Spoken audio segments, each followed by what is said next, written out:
Hey guys, so in the last video we talked about how the Cold War was not really a direct conflict between the United States and the Soviet Union, but was really more of a war of ideologies. And if you remember, the word ideology is a set of beliefs that a person or a country might have. Usually it's political or religious, um, or some type of personal ideology that one might have.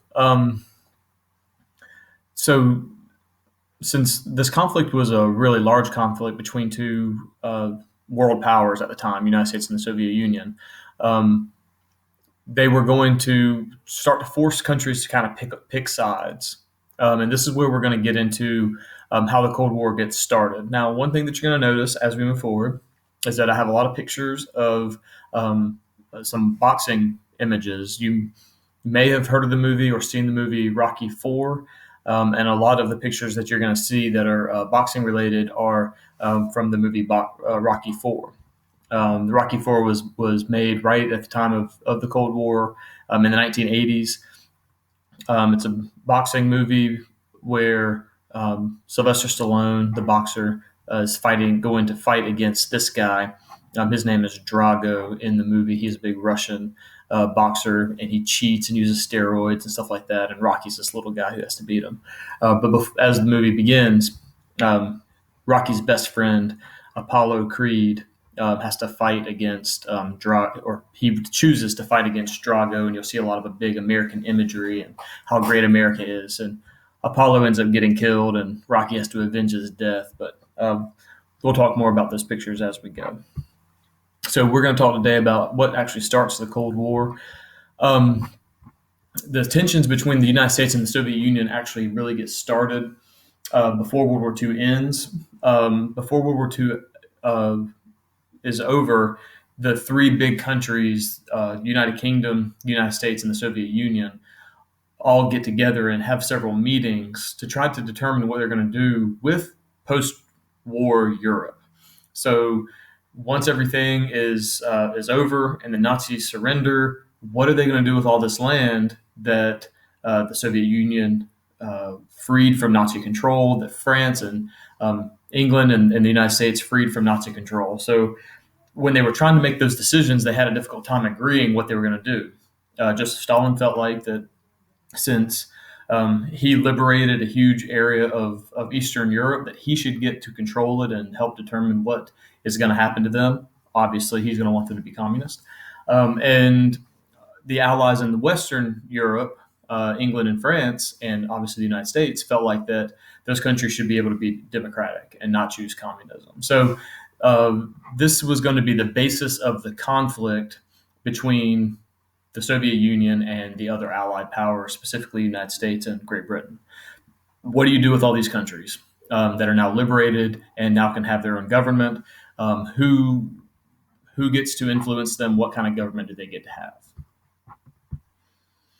And you can see in these two pictures, these are drawings, political cartoons of the three world powers. Winston Churchill here on the right, Joseph Stalin in the center, and FDR, Franklin Roosevelt, here on the left side. And they're creating a map out of puzzle pieces. And this is just signify like they're going to help rebuild and recreate that European map and trying to figure it out and work together to do that. This image to the right here says, "And how are we feeling today?" And it's all three of them looking over the Earth, trying to get a gauge for how the Earth is doing, how the world is doing. And these are the three guys who are going to figure that out at the end. And both of these make it look like their relationship's pretty positive and generally pretty good. But that's not necessarily the case. We know that FDR and Winston Churchill were good friends, worked very closely together, England and the United States, with a strong long-term alliance.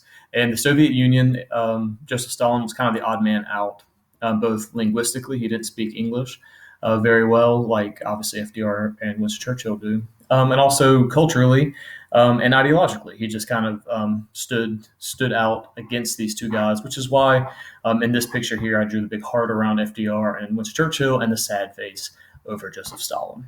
So FDR and Churchill both want the Axis-controlled lands.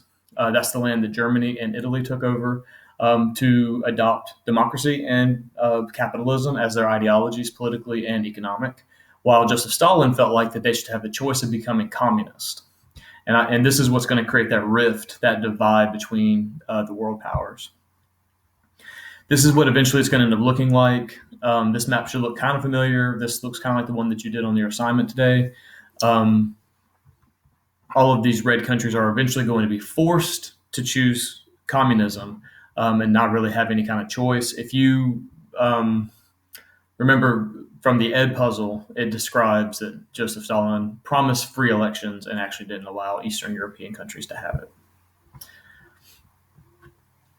So obviously the Soviet Union's reaction to these demands is not going to be necessarily a positive one. The United States and the United Kingdom saying that they wanted all of the countries to be able to have the opportunity to be democratic. They were worried about Soviet influence and communist influence spreading around Europe. And Joseph Stalin agreed and promised that elections would be held in Eastern European countries.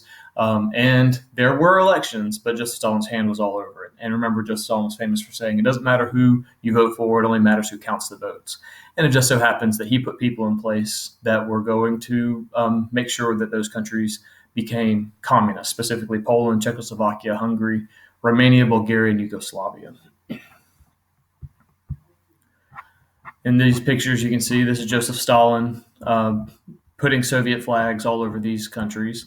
And on the one to the right, it says the rival buses. And here's Joseph Stalin forcing these countries hurriedly, Bulgaria, Austria, Hungary, onto the Russian bus. And this is Harry Truman. At the point of the Cold War ending, FDR had died, so Harry Truman became the president at that point, and he's in charge of the bus called Liberty Hotel, where he's trying to get all these countries on board his bus.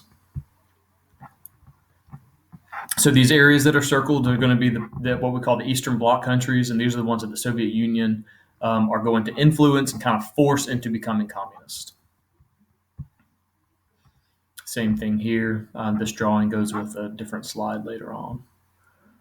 And that's all we've got for today. Tomorrow, I'll post a video about this divisions of Germany. That's what you're going to be looking at tomorrow, and your assignment will kind of be related to some of that.